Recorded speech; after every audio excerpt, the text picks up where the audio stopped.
가피풀 말씀 테마. 그리고 그는 하나님과 동행했다.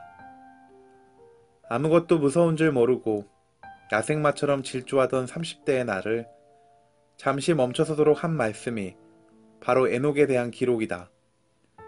솔직히 고백하면 처음에는 그래서 뭐, 대처해 뭐 했다는 거야 라고 답답한 마음을 내뱉었다.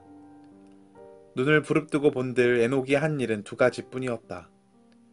무드셀라를 낳은 후 300년을 하나님과 동행하며 자녀들을 낳았으며 그는 365세를 살았더라.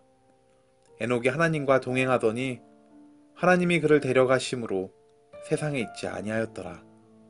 창세기 5장 22절에서 24절 말씀. 300년을 하나님과 동행하며 애 낳은 일이다.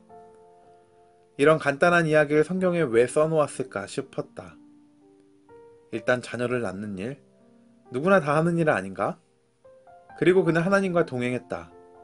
영어로 함께 걸었다라는 뜻이다. 에녹이 300년 동안이나 하나님과 함께 걸었다는데 그럼 치유가 일어났는가? 사람을 살렸는가? 아니, 그런 기록이 없다. 가인 족속에게 가서 여호와의 이름을 부르라고 선포했나? 그것도 아니다.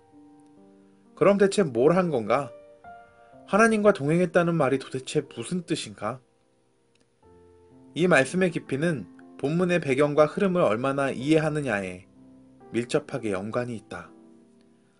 앞서 언급한 대로 하나님을 떠나서 나간 가인의 세대들이 자신들의 두려움과 함께의 문제를 해결하기 위해 미쳐 날뛰던 때에 그 가운데 비로소 셋으로부터 여호와의 이름을 부르는 자들이 일어난다.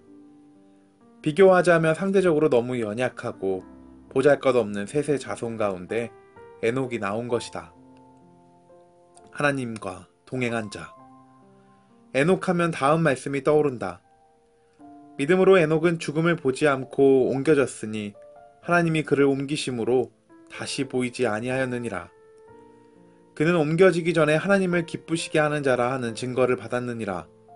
믿음이 없이는 하나님을 기쁘시게 하지 못하나니 하나님께 나아가는 자는 반드시 그가 계신 것과 또한 그가 자기를 찾는 자들에게 상 주시는 이심을 믿어야 할지니라. 히브리서 11장 5절에서 6절 말씀. 이 말씀을 보면 하나님과 동행한다는 의미를 좀 더 이해할 수 있을 것 같다. 에녹은 하늘로 옮겨지기 전에 하나님을 기쁘시게 하는 자라는 인정을 받았는데 이 인정의 핵심이 바로 믿음이었다. 히브리서는 이 믿음을 두 가지로 표현한다. 하나는 하나님이 계신 것을 믿는 믿음이다. 그 다음으로 살아계신 이 하나님을 찾으면 찾는 자들에게 상 주시는 분임을 믿는 것이라고 표현했다. 에녹에게는 이 믿음이 있었고 이것이 하나님의 마음을 기쁘시게 한 것이다. 그렇다면 하나님께 이 믿음이 왜 이렇게 중요했는가?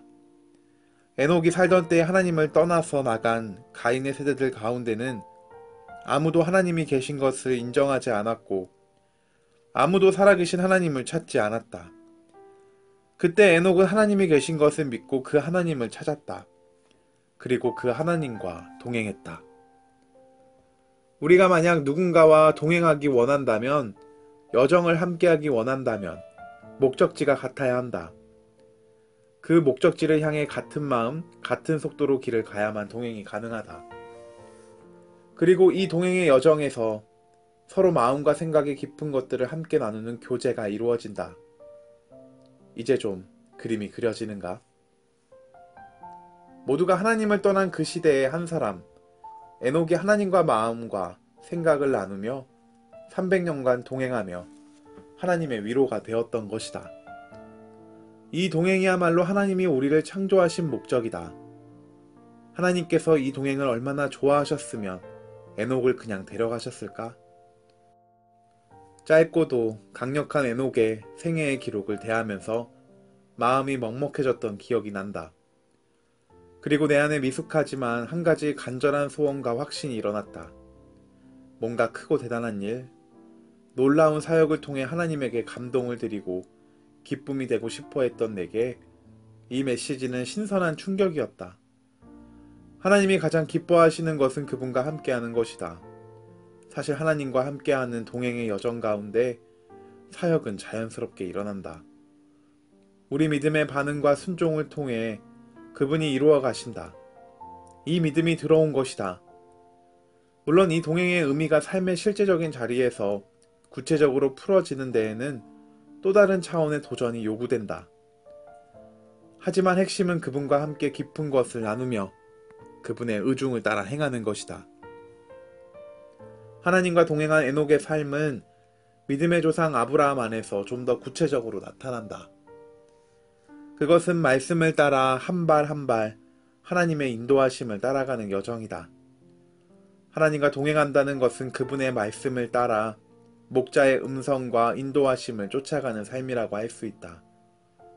그래서 주님은 우리와 주님의 관계를 양과 목자의 관계로 비유하여 말씀하셨다.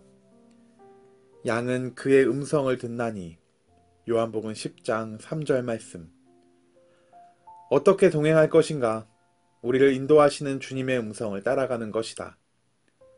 에녹처럼, 노아처럼, 그리고 양처럼 우리는 날마다 매 순간 목자의 음성을 듣고 그 음성이 인도하시는 방향을 따라 한 걸음 한 걸음 주님과 걸어야 한다. 헨리 블랙커비의 영적 리더십이라는 책이 있다. 그 책에서 헨리 블랙커비 목사님은 비전도 중요하지만 더 중요한 것은 그 비전으로 인도하시는 하나님의 음성을 날마다 쫓아가는 것이라고 강조했다. 이것이 동행이다.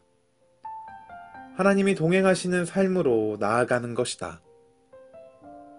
윤성철의 유브라데 강을 넘어 중에서 가피풀 말씀 테마 그리고 그는 하나님과 동행했다.